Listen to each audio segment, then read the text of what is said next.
Graça e paz, queridos. Eu queria te fazer uns questionamentos nesse dia.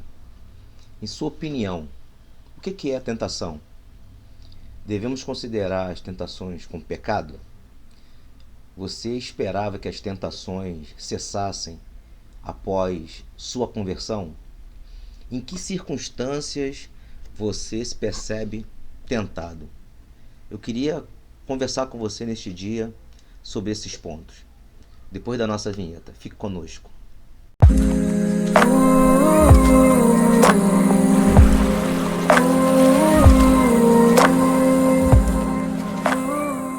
Quando nós ouvimos a palavra tentação, dois episódios bíblicos podem vir à nossa mente. O primeiro é a tentação relacionada à queda do homem, registrado em Gênesis 3, do 1 ao 24. Ali a gente vê de uma maneira muito clara o diabo tentando Eva e oferecendo-lhe a possibilidade de ter os olhos abertos e ser como Deus. Eva então cede à tentação, desobedece à ordem direta e clara de Deus. Ela come do fruto da árvore proibida. Eles passam a conhecer o bem e o mal. Entretanto, também passam a experimentar nas suas vidas a corrupção, a morte e as consequências do pecado. O segundo episódio interessante é um texto que nós temos como base aqui, registrado em Mateus 4, de 1 a 11, aonde Jesus é levado em espírito ao deserto. E aí, nesse contexto, é registrado a história do diabo atuando mais uma vez como tentador de uma forma diferente. E a história nos narra também um final diferente. Jesus não cede à tentação do inimigo, mas resiste através da palavra de Deus. Duas narrativas sobre a tentação, dois desfechos distintos. Adão e Eva foram derrotados, Jesus triunfou. E por causa dos primeiros, toda a história humana está marcada pelo pecado. Por causa desse pecado que aconteceu lá no Éden, isso aí gerou consequências a toda a humanidade. O texto de Romanos diz: porque todos pecaram e destituídos foram da glória de Deus. Mas aí vem um triunfo de Jesus. E aí esse triunfo de Jesus traz para nós a possibilidade da vitória sobre a tentação, de uma vida livre de corrupção, da morte que outrora o pecado disponibilizava. E o que podemos então aprender sobre a tentação? E como vencê-la através do triunfo de Jesus? É sobre isso que eu quero compartilhar com você hoje. Mateus capítulo 4, do verso 1 ao verso 11. Então Jesus foi levado pelo Espírito ao deserto, para ser tentado pelo diabo. E depois de haver jejuado por 40 dias e 40 noites, teve fome. Então o tentador, aproximando-se, disse-lhe: se és filho de Deus, manda ter com esta pedra e transforma em pães.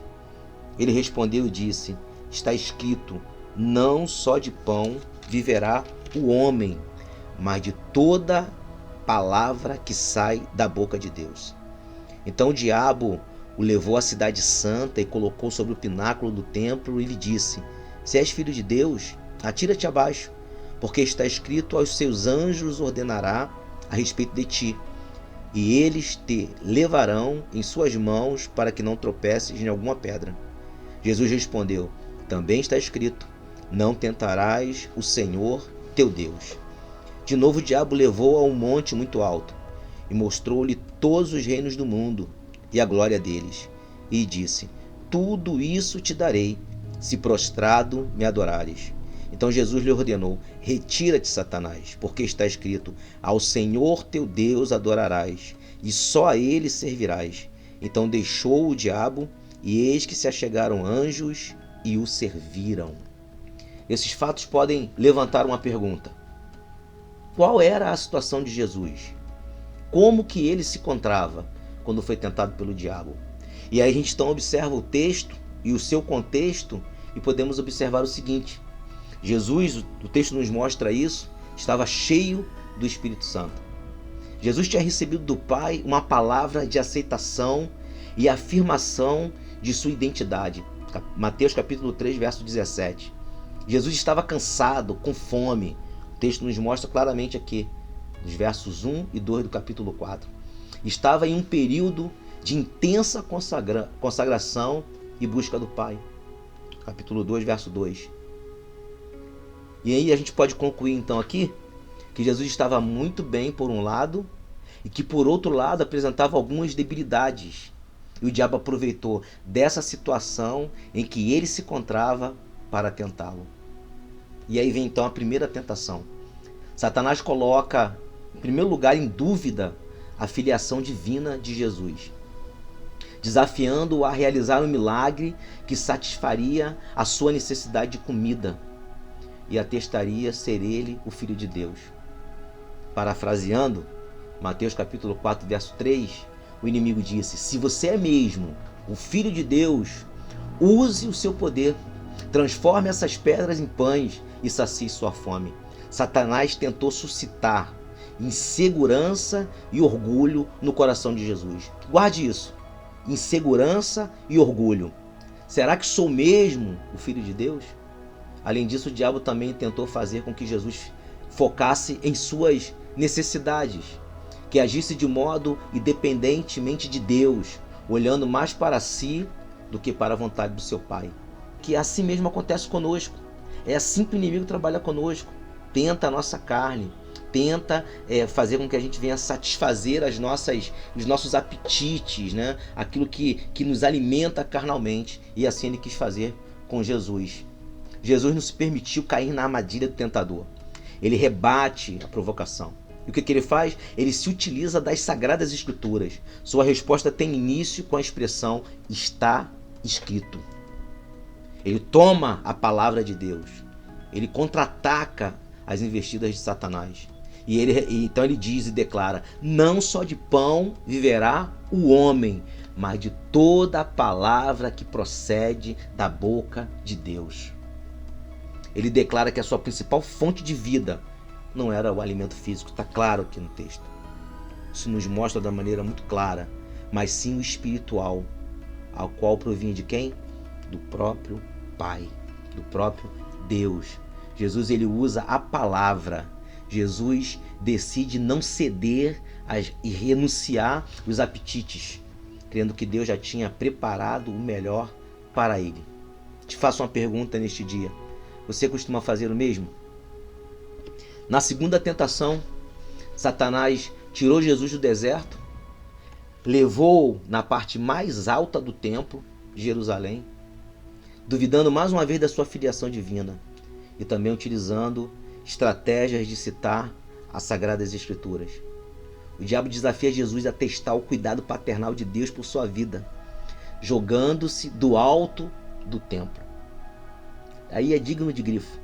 A confiança de Jesus na proteção e cuidado do Pai, ela é atacada. O tentador disse: se você é mesmo o Filho de Deus, jogue-se daqui. Mais uma vez, tenta semear dúvida e orgulho no coração de Jesus. Será que o Pai vai me salvar? É a tentação do mundo para agirmos como soberbos, dando lugar à glória e à vaidade. Jesus não se deixa enganar. Repudia na mesma moeda, também está escrito, desmascarando assim a aplicação incorreta que o inimigo havia feito do texto bíblico. O cuidado do Pai por sua vida não precisava ser provado. Não era necessário testar o Pai para saber que ele o amava como filho e que era poderoso. Quando a gente pega a terceira tentação, Satanás leva Jesus para um monte muito alto e mostra-lhe a glória dos reinos desse mundo. Ele os oferece a Jesus em troca de adoração. Em sua última tentativa, o diabo não faz uma provocação, entenda isso, mas ele oferece a Jesus uma facilidade, uma troca. Ele não precisaria morrer na cruz para readquirir a posse da terra. Isso lhe seria entregue em troca de uma simples prostração e adoração. É a tentação do poder de ser igual a Deus. E aí o que acontece? O que o texto nos diz? Que Jesus rejeita a proposta e ordena que o tentador se retire, citando mais uma vez a Bíblia Sagrada, as Escrituras. Ele diz que apenas o Senhor é digno de culto. Satanás se retira e o Pai dá ordem aos seus anjos para servirem o Filho de Deus em suas necessidades. Que lição eu posso extrair do episódio que tenta Jesus, dessa passagem tão rica? Primeiro, tentação não é pecado. Jesus foi tentado em tudo e não pecou, podendo por isso socorrer nós, os que são tentados. Não somos tentados acima das nossas forças, somos tentados por nossas próprias cobiças. É a riqueza, é a carnalidade, é o orgulho, é a vaidade. E aí o inimigo então vai trabalhar justamente nessas brechas para nos tentar. Deus permite que sejamos tentados para que a nossa fé ela seja aprovada e assim cresçamos em força e maturidade. E aí o diabo se aproveita da situação em que nos encontramos e de possíveis brechas, de possíveis caminhos que abrimos, fraquezas, para nos tentar. Se tivermos em necessidade, ele atacará nesse ponto, nos incitando a focar os nossos problemas e a buscar nossas próprias soluções.